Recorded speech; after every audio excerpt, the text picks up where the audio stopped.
तो पेरीमीटर का डेफिनेशन क्या होता है?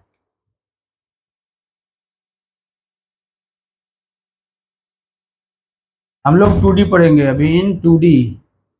2D मतलब 2D means two dimensional. 2D means two dimension, इसका टू डायमेंशन रहेगा, हाइट नहीं रहेगा। अभी हमारा टाइल्स क्या है? Two dimension. ये क्या है? Two dimension. ये हमारा पेज क्या है? Two dimension. हाइट नहीं रहेगा इसमें ना, 3D नहीं है। टू डायमेंशन में क्या होता है? पेरीमीटर का definition, total total length total length of boundary. Boundary का टोटल लेंथ जो होगा वही उसका पेरीमीटर कहलाएगा, किसी भी 2D शेप का। ठीक है?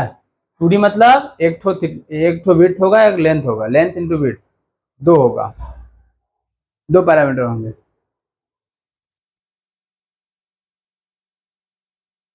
तो सबसे पहले हम निकालते हैं, जैसे मान लो स्क्वायर है, क्या है? स्क्वायर है, स्क्वायर शेप है। स्क्वायर शेप का क्या होगा? ठीक है, स्क्वायर शेप में क्या होता है? सारा साइड से बराबर होते हैं। अगर ये ए है तो सभी ए होंगे, तो क्या हो जाता है? पेरीमीटर को अगर पी से डिनोट करोगे तो पी इक्वल टू हो जाएगा 4 × A। ठीक है? हाँ, यानी ए प्लस ए प्लस ए प्लस ए प्लस 4 हो जाएगा, यानी कि 4 × A। अगर एक साइड का वैल्यू डाल के 4 से मल्टीप्लाई कर दोगे तो निकल जाएगा पेरीमीटर। अब डायमेंशन क्या होता है इसका, पेरीमीटर का? यूनिट। यूनिट क्या होगा पेरीमीटर का बेटा?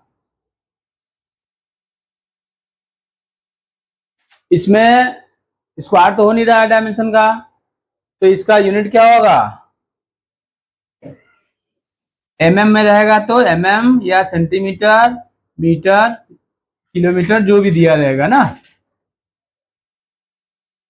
अगर ए का वैल्यू दिया mm में तो mm में आएगा, cm में दिया तो सेंटीमीटर में आएगा, मीटर में दिया तो मीटर में आएगा ना। तो यूनिट पता चल गया।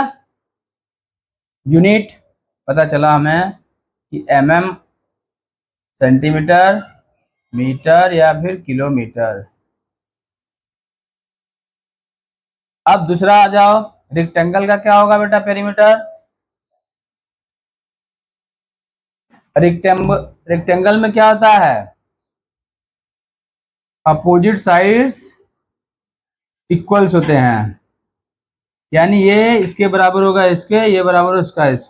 अगर सपोज इसको ए मान लो, इसको बी मान लो, तो पी पेरीमीटर क्या हो जाएगा?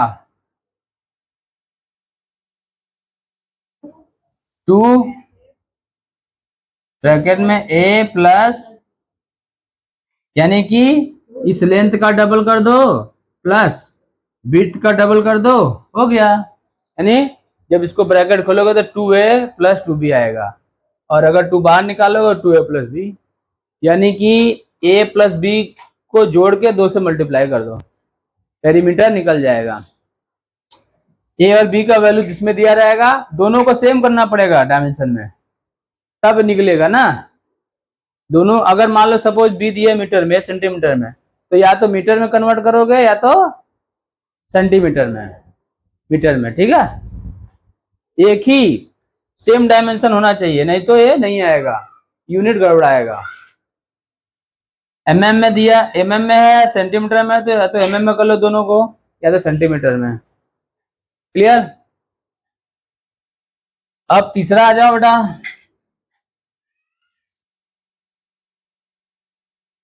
ट्रायंगल।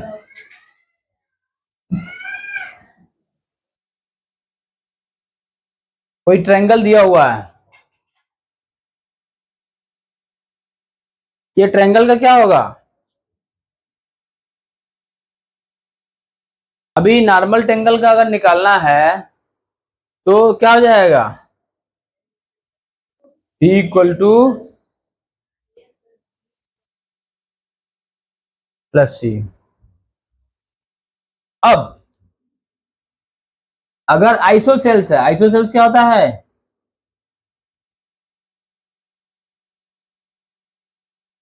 हाँ,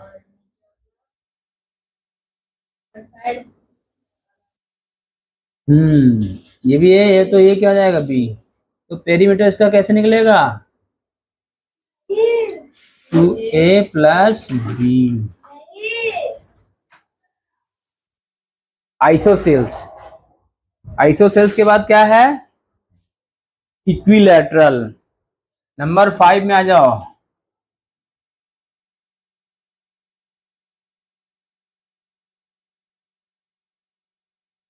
इक्विलैटरल में क्या होता है बेटा?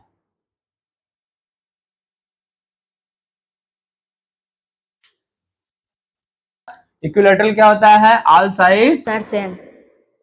ए, अगर ए होगा तो सारा ए हो जाएगा। इसका पेरीमीटर निकलेगा कैसे बेटा? P equal to 3 into a 3a, equals to 3a। 3 into a, 3a। अब हम निकालेंगे parallelogram.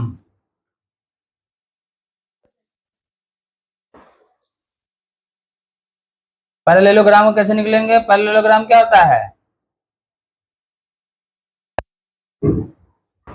A B C D है, इसमें क्या होता है?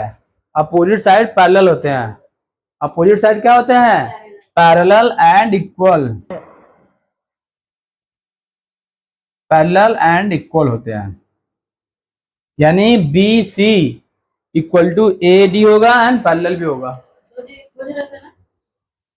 और A B parallel D C और बराबर भी होंगे।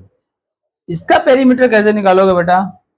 मान लो इसका ए दिया हुआ है, इसका वैल्यू स्मॉल बी दिया है, तो क्या जाएगा? Perimeter P equal to P equals to 2 two bracket A plus two B. अगर 2 को आउट करोगे तो 2a प्लस बी हो जाएगा। ये निकल के आ गया।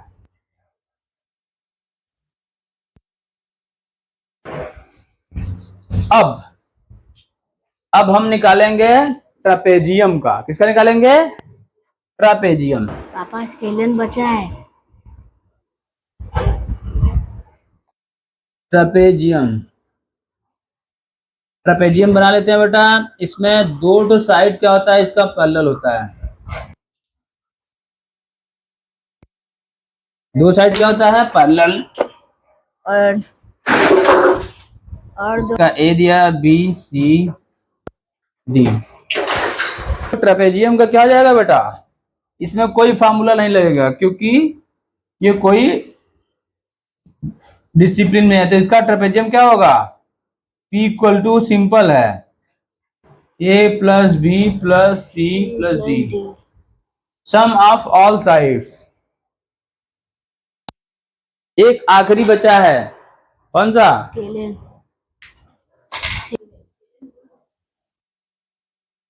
स्केलेन। स्पेलिंग बेटा? E-N-E। स्केलेन। स्केलेन क्या होता है?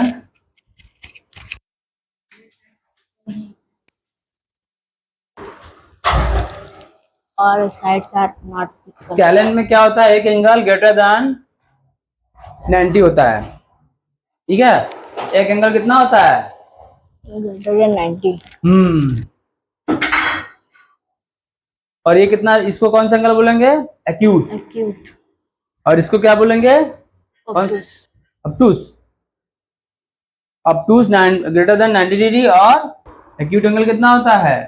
Less than 90 degree. तो इसमें सभी साइड्स, कोई भी साइड्स बराबर नहीं है, तो इसका भी पेरीमीटर क्या आ जाएगा? A plus B, sum of all side. अब आ जाओ,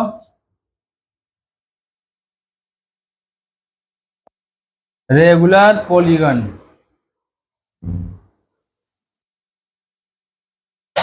रेगुलर पॉलीगन क्या होता है बेटा?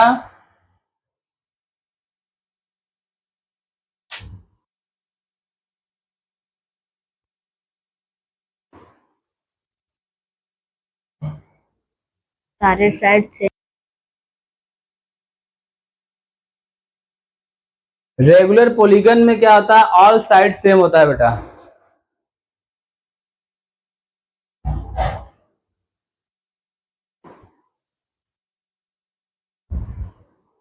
ये ए होगा तो सभी ए हो जाएंगे इक्वल।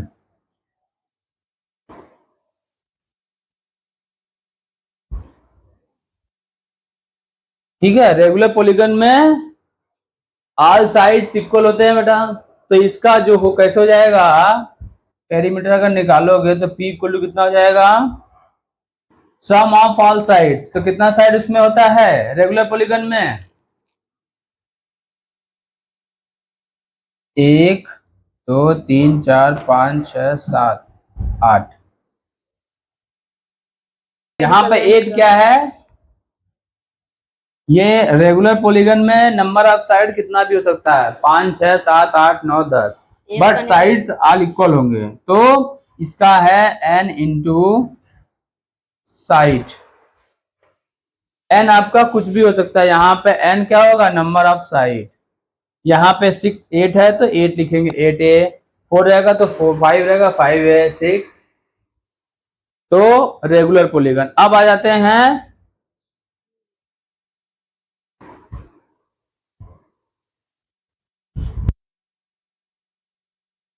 Irregular polygon.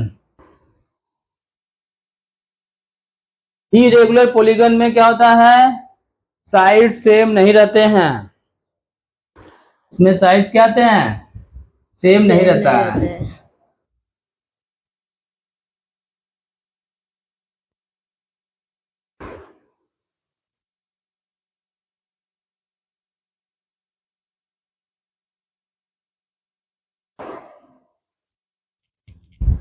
इसमें साइड सेम नहीं रहता है। तो इसमें क्या होगा, P इक्वल टू जाएगा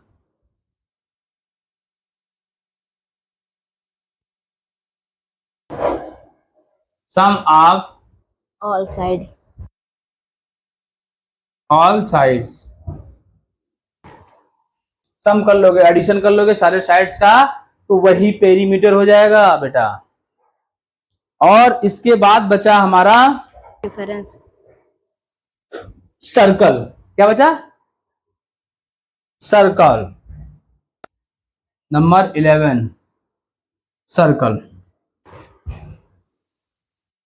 एक सर्कल बनाते हैं, एक सेंटर देते हैं और इसका रेडियस r,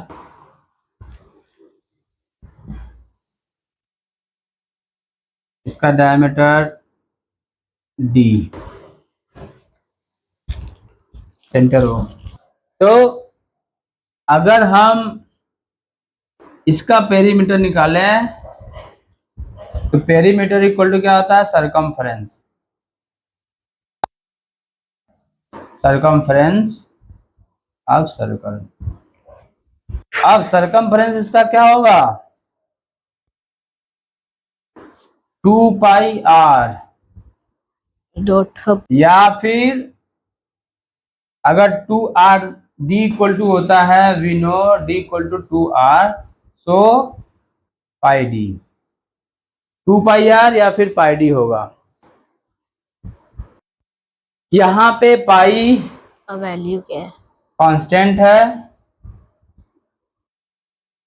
इसका पाई का वैल्यू होता है 22/7 और 3.14। ये वैल्यू कांस्टेंट है, यानी हमेशा कांस्टेंट रहेगा, कहीं पर भी यूज होगा। इस तरीके से हमने पेरीमीटर के बारे में पढ़ लिया। पेरीमीटर क्या होता है, टोटल लेंथ ऑफ बाउंड्री। जो क्लोज्ड 2D फिगर होता है, क्लोज 2D फिगर होता है, उसका जो बाउंड्री होता है उसका अगर हम सम निकाल दें तो हमारा क्या हो जाएगा, पेरीमीटर। इसको हिंदी में बोलते हैं परिधि, पेरीमीटर। इसका एप्लीकेशन कहाँ पे है, इसका एप्लीकेशन है एग्जाम्पल के तौर पे, जैसे हमें एक चाइना वो दीवार बन रहा था चाइना का, the great wall of China, उसमें कितना पैसा लगेगा कैसे पता चलेगा? पहले उसका लेंथ निकाला गया। ऐसे ही कोई घर बनता है या कोई बाउंड्री होता है किसी भी शेप का, तो उसका क्या निकलता है? टोटल लेंथ निकलता है। उस लेंथ से फिर सारा कैलकुलेशन हो जाएगा, कितना नंबर ऑफ ब्रिक्स लगेगा, कितना पैसा लगेगा, एक दिन में कितना बनेगा, बहुत सारा कैलकुलेशन होता है। ठीक है, तो ये हो गया पेरीमीटर। समझ में आ गया बेटा?